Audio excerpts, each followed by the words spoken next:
Ito si Toby. 11:30 na. 2009. Bye-bye.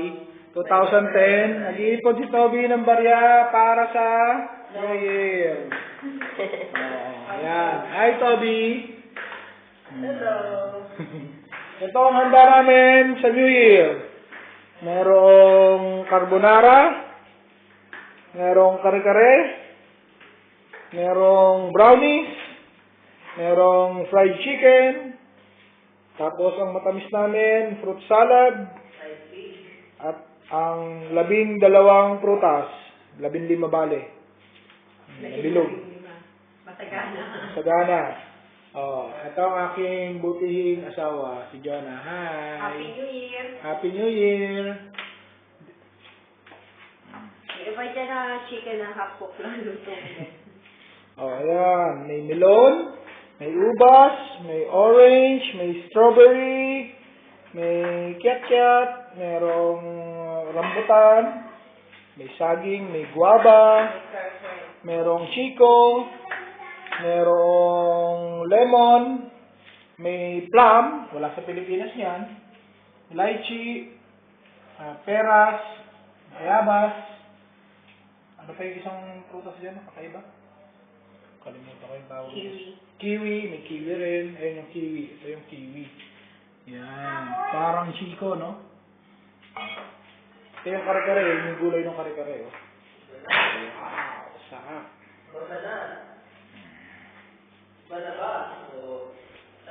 2009 December. Bye-bye. 2010, welcome.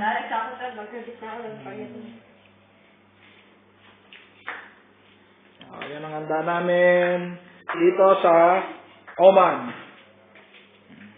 December 2009 and coming this 2010. May pineapple din pala. Nakalimutan ko kanina sabihin. Ayan.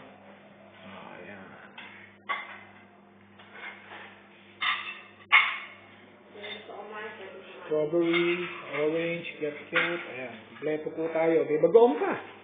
Para doon sa kare-kare.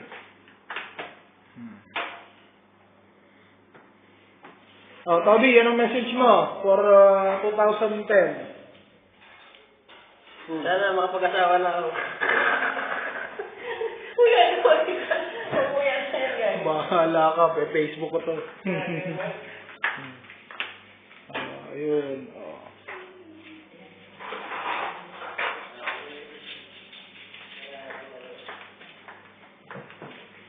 Mami, ikaw, anong wish mo for 2010? Sana maraming blessing na dumating. Sana maraming osi ang asawa ko. Para maraming pera. O, Raisa, halika rito. Raisa! Ikaw, anong wish mo sa 2010? Halika rito, bilis. Ano wish mo? Sana dumating sa gabi ang kay mother ko. Ayan ang mga coins. Siniipon nila kasi malapit na ang 12 o'clock. 2009, bye-bye. 2010, welcome.